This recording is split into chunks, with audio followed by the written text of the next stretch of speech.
Wobby, what's going on? Nothing. V-Rod, that's awesome. This is fun. We are separated by silver screen television and Vikings fan immortality right now. Yeah. Who is to your right and my left, Wobscall? It's Josh Duhamel. Yes. Let's get Perch Covenant Yeah, claps here for we go. Josh Duhamel joining us, ladies and gentlemen. I think I see Zimmer down there clapping. No, he was telling the guys what to do. It's Come on. Vikings fan Josh Duhamel. Yeah, Vikings fan Josh Duhamel for sure. What brings you to Winter Park today, Mr. Duhamel?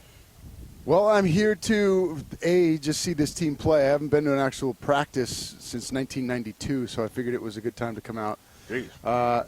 Doing a little stuff for the Vikings media, Vikings, the app, all the stuff that they're doing. The Vikings Entertainment Network. Vikings Josh. Entertainment Network. Yeah. And it's, my friend Brian Harper brought me out here, so here I am. And I have a lake cabin not too far from here, so I'm going to hit that up afterwards. On what lake? Oh, you don't want to say.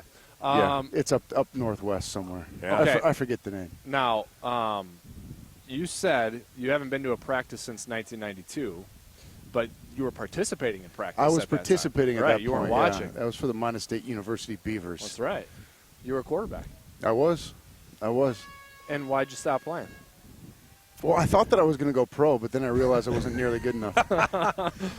So you went from big-time college football player to were you a fashion model? Was that Oh, my God. Was that like what you did early in your career, Josh? This is a good opportunity for me to squash that myth. So you're saying Wikipedia is negative? Well, no, I did do that for a little bit, but Yeah. I really sucked at it. I couldn't get any work. Well, how can one suck I- at that? You got to be good-looking and wear clothes. Trust me, it's harder to do than what I'm doing now because you try sitting there like striking a pose and looking cool. It just didn't work. I could never make it work. So therefore, I never got any work, and it was a very short stint as a male model. Courtesy of the Vikings Entertainment Network, you took in a majority of organized team activities today in the business we call it practice. Yes. You being number one bona fide Vikings rube. What stood out to you today? What did you love about your favorite squad? What I really loved was watching these guys throw the ball downfield. I don't know if you're watching it all, but Teddy's chucking it deep. Yes. And hitting. Yes. And it's good to see because I think that's one thing that was missing from the offense last year is that deep threat. And you can tell that they're making a concerted effort to throw the ball downfield a little bit more. And I thought that was refreshing to see. Wobscall? Would you like to see an offense that can do that paired with an offense that has Adrian Peterson? Absolutely. I mean, I think this team is on the verge anyway. And, whether we throw the ball downfield or not, I think they're going to be really good. I think that Zimmer's got these guys marching in step. From what I hear, this is a great locker room. These guys are a really high-character group, which is great. And, I think that we have a chance to make a lot of noise this year. Do you identify more with new school 1998 3 deep Vikings fan where we score 30 points a game and we have Moss and Carter and Dante or Randall, or are you more of we're old school, late 60s, early 70s, Purple People Eaters, Bud Grant, stingy defense guy? I like a team that's rooted in defense. Okay. I think that is the kind of – last year was a perfect example. The Broncos had a team that just stuffed the Panthers, and I think that's really what I love about Zimmer is this team is defense first. And, on top of that, we have a great offense. Yeah. A lot of offensive weapons, and I think Teddy is steady. I think that he is a really talented kid that is going to be a lot better than anybody expects. It's kind of cool for you to come out here and watch practice like this because, you're a fan of the game and of the team and you watch on Sundays and all of that, but there's so much work that goes on behind the scenes here, man. so you're getting to see it. It's kind of like when people go to movies and watch a 2-hour movie, think about how long it took you and your crew to produce film and make that movie. It's it's kind of a similar situation. It is, but a movie set is far more boring than this. Is it really? Oh, it my depends God. what movie. It's like watching paint dry because it's one setup after another, and you're literally there all day, or several days sometimes to shoot a scene that's going to last 15, 20 seconds in a movie. So if Teddy or Adrian wanted to come watch you film a movie, you'd say, let's not They do would that. be bored let's go after to the, 12 seconds. Let's I go to the promise Santa you. Monica Pier Well, afterwards. it depends what the supporting cast is like. Yeah, it depends on who's there. Yeah. Now, Josh, the 2016 Minnesota Vikings, do you think this season is going to be more all my children like more Transformers-like, maybe Vegas-like, or funky like the Black Eyed Peas? Like, what do you think this season's going to be like? Well, I'm hoping that it's a combination of Transformers and the Black Eyed Peas because they won. Not that Vegas didn't. Yeah. And all my children didn't, but those are a little more low key than what I think this team. Well, is All My capable Children soap opera is full of drama. Yeah. We don't want to. We don't want drama. We don't want a season full of drama. No. We don't want drama. We don't want Zimmer to have to do a soap opera stare after like a press conference, because being part of All My Children, do you have to master the patented soap opera stare into a commercial break? What they call it is smell the fart. So imagine if you smell the fart, that's the look that you give. So you got to give this like this look of confusion or intensity that is very similar to something you do when you're smelling a fart. Well, speaking of flatulence, since you brought it up, and if this is erroneous, I apologize. I got it off Wikipedia. You in 2011 won the Best Actor for the Arm Fart Hall of Fame. I did. Well, what is that?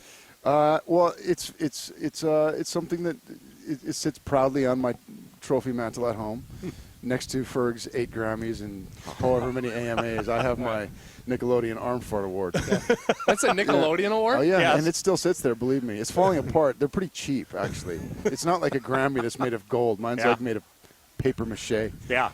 Now, you call her Stacy, right? No, I call her Fergs. Okay. Yeah. And I mean, seriously, how many accolades through the Black Eyed Peas are like throughout your house? I mean, that was an unbelievably popular band. They did a lot. Yeah. They did a lot, and there's a lot of hardware to show for it, and hopefully someday they'll get to do it again. Did you ever get up on stage and like dance or do anything when they were performing?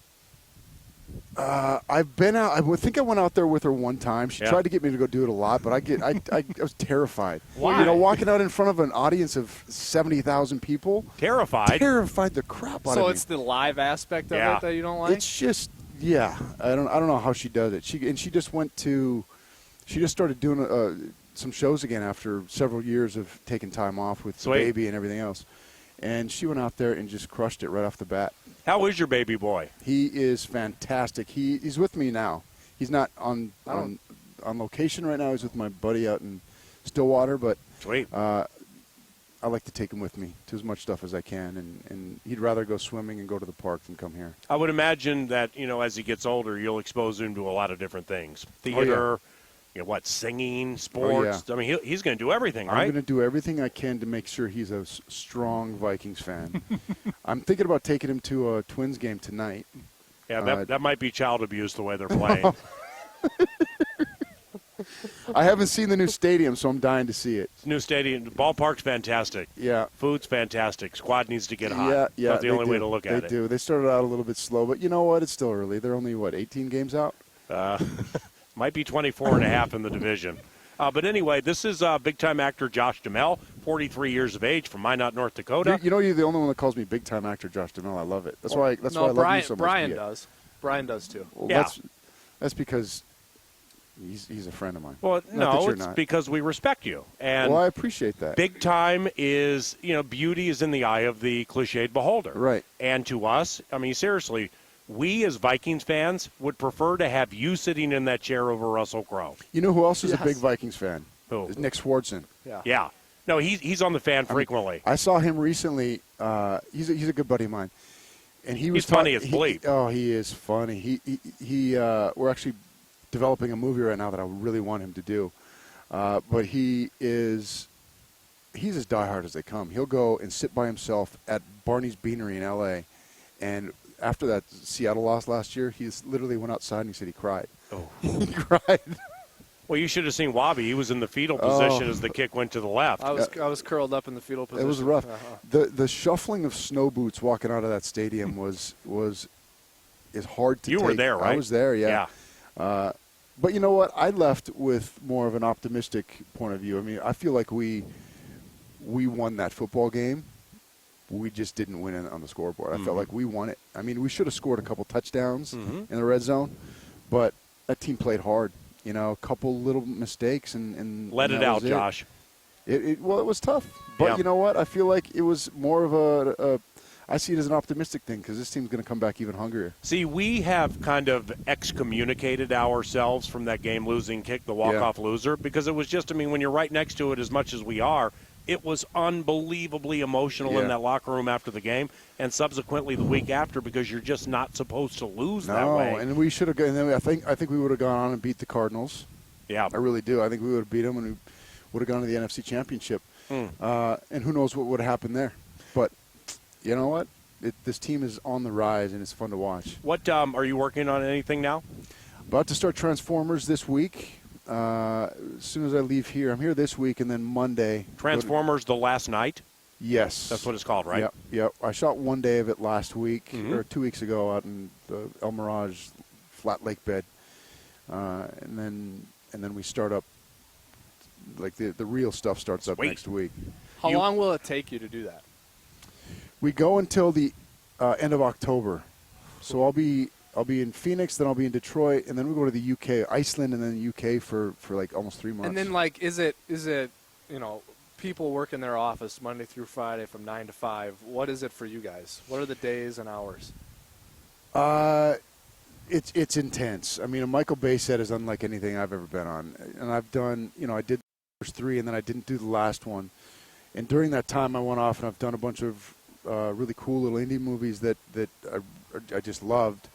But that is so much different than shooting a movie like this. He's got every gadget. He's got all the newest stuff. He's got helicopters and F-16s, and he's got Ospreys flying. It's incredible to see, because all my stuff is usually with the military. So we have access from the DoD that allows us to do things that nobody else can do. Yeah. And I'm almost like a fly on the wall in a lot of instances because, I'm really just a tiny cog in a giant machine on these movies, but you learn so much, and to watch Michael Bay work is pretty impressive. You hear that in your headphones? Yeah. The winds of change. Yes, they have. From a division champion, from heartbreak to Houston, site of Super Bowl 51. That's right. These are the winds of change in Eden Prairie right now. Is that what I thought that was just the Northwest Chinook? Yeah. No, it's not a Chinook. No, it's not a Chinook. That's winter time. We're not in a Chinook Pass. It's not a Calcutta Clipper, and I'm not Denny Green. Josh Duhamel's on the 9 to noon radio show. A couple of quickies to close. Do you have a favorite player with the Minnesota Vikings? Like anybody, when you watch the games, you're like, whoa. Well, or do you got a bunch of them? I got a lot of. I love watching a lot of these guys play. The last couple times I've been here, I've met Greenway, and he is one of the coolest dudes you can meet. Yeah. Greenway is just an awesome dude. Thielen is from not far from where my dad lives. Yep. Detroit Lakes. Yeah, I'm really liking Teddy. I like Teddy a lot. You've had to come around a little bit on him, haven't you? Well, I wasn't sure at first because it could have been him or Carr. Yeah. Carr looks like he could have been a good pick too, but Teddy. Yep. Teddy, to me, I just like his demeanor, and I like his mobility. I think that he's a good leader, and I think that he can do it. The Skull. What is one part of our team that needs to transform just a little bit to take us to the next level? Get real specific, please. Well, I think we need to throw the ball downfield a little bit more. Correct. I think that's one thing. I think that Treadwell is going to bring that. He's not a burner, but at least he will open up the middle of the field, maybe take away some or make them really respect the short ball. Yep. And, throw the ball downfield more. I think that's the biggest thing. Would you agree? Yeah, I think that has something to do with it, creating some more turnovers maybe in different type spots. Score in the red zone. We really got to do that. Offense in the red zone needs to improve a little bit, finding room for Jerick McKinnon to play more. I'd like to protect the passer. Oh, yes, that's the A topic. Wabi hit the A topic. Well, I saw a load hole out there. Mm-hmm. That's nice. We have like 100 offensive linemen on this team right now. The competition is real. It's unbelievable. Yeah. Hey, from I would imagine from your travels working as an actor that frequently athletes want to be rappers, singers, or actors, and actors, rappers, or singers want to be athletes, like pro athletes. So when you meet a fair amount of these Minnesota Vikings or pro athletes or whatever, do they get starstruck with you the way you get starstruck with them?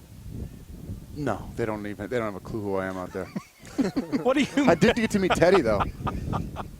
Teddy, I think, knew who I was. Teddy looked at me and he came over and he said hello. I was like, "Oh, hey, Teddy." You know how some athletes act as their own agents? They do? Yeah, sometimes I do. Yeah. You should not do that for yourself. You are underselling yourself. Yeah, I know. Way Well, too yeah, much. thank you. You know, this is a great segue What? because I got a baseball movie coming out this summer. Hell yeah. Remember, Angels in the outfield? No. Do you remember Bill Spaceman Lee? Yes. Boston From- Red Sox pitcher. Yeah, and then he went to the Expos. He was goofy as bleep. Yeah, he was, but he was a brilliant dude also. Yeah. But he was his own agent. Didn't he write a book? He wrote a couple books. Statistical book or something? I don't know about that. Space, yeah. Have Glove Will Travel was one of them. Something like that. The other one was The Wrong Stuff. Yeah. And it's based on his life after he was sort of blackballed from baseball. Yes. And what he did, because he was kind of in the prime of his career when he Yes. got blackballed. And, he had to kind of reinvent himself. And it's a So really, you're playing him? Yeah. That's cool. Yeah. See, you're 43, I'm 50, so we can remember back when when Lee pitched, that was also the time, remember Mark the Bird Fidrich for the Detroit Tigers? I don't remember. He had a very short run. He was from Massachusetts, goofy as bleep. Mm-hmm. I mean, you Google that, and then it will remind you of some things that you're studying right now. You watching? I know you're a big-time sports fan. You watching these NBA Finals at all? Oh, yeah. Oh, my God. I'm all into it. How bad is this? Cleveland is garbage. It's like the varsity versus JV, isn't it? I know. It's unbelievable. I was just talking to Henry Thomas down there about this. He's a big sports fan. And I was, it's funny because OKC came out and played like champions against them. They played tough. They played intense. And Yep. in that series, you didn't know if they were going to win. I don't think there's any question Golden State's going to probably sweep this series. Maybe lose. I predicted the Warriors would win in 5, and I predict that the Cavs would probably win Game 4 just because there'd be some letdown and they got to win one game. Here's the problem. If the Cavs somehow tap into everything they have and Still win, not gonna be enough. and win 2 in a row Yeah. and even it up, it's a 3-game series and 2 of them are at Golden State. They still have no shot. They're not going to win Excellent 2 point, games. Wapscall. I mean, so They're not going to win 2 games in Cleveland. Josh is such a big basketball fan, and I've never mentioned this to him, that when the Timberwolves went to the Western Conference Finals, they beat Denver, they beat Sacramento, and then they lost to the LA Kings when Sam Cassell and Sprewell were on the team. LA Lakers? LA Lakers, thank you. And Kings are a hockey team. I got so excited during that series that I actually bought tickets from the Timberwolves, even though I had a media pass, to sit in like the 5th row across from the visitors' bench. You were like 2 rows in front of me for one of these games. I was down on the floor for that game, I think. You I took were- my dad. My dad was there. I Right. remember Kevin Garnett came over and got us all, he like landed on us and got us all sweaty. Yeah. Spilled my and then beer. he asked you for your autograph. No. See, but No, were again, you, he had no clue who I was. were you there for Game 7 of the round before the conference finals, the semifinals, when they beat Sacramento? No. Well, that wasn't the game. I wasn't at It the was game. an LA Lakers Western Conference Finals game because I remember seeing you at a game. Yeah, I think And I asked you for your autograph, that, and you shut me out. That So then I had to go never, say, hey, Jimmy Jam Harris, can I have your autograph? Josh just shut me out. I would never do that to you, PA. But I do remember it was against the Lakers, and it Yeah. was down on the floor. You being basketball guy living in Los Angeles, do you go to Lakers or Clippers games? I tend to be more of a Lakers fan. Mhm. I mean, the Clippers are obviously a little bit more exciting right now, Yeah, but I've been a Lakers fan since I was a kid. right. And, Showtime was one of the greatest teams ever. And Unbelievable. but I got to say, this Warriors team is as exciting of a basketball team as I've ever seen. You coming to any Vikings road games this year? Last Oh, year yeah. when we had you in the booth at Denver, not only was the game unbelievably cool, Should have won it. it was great having you there, man. And you got to that was one of the cooler I was booths the in good, the I NFL. was the good luck. I was a good luck charm. I that know game. you were. That's Yeah. why I want you to come to all the road games. Okay. But not all booths are like that because with this one, the fans were right next to us. Mm-hmm. So therefore, if the Vikings do something well, you get a lot of Vikings fans giving you high fives and stuff like that. You got to come to some of these games. There was man. a lot of Vikings representation at that game. Big time. Thank you, Josh. Hey, thanks for having me. Good seeing you, main man. Josh Duhamel, all my children. Bye, V-Rod. Transformers, and the whole lot. Big time Vikings fan. Are you throwing the ball after practice? I hope so. You better get down there now. You and then. I go throw a little. I haven't thrown for a while, No, so my chins 3 and 4 flap in the wind too much that it affects my 9 route. We'll put on a little scarf. We'll tie him up with a little scarf. Okay, thank you, Josh. All right. Josh Duhamel, 9 to noon. Be right back.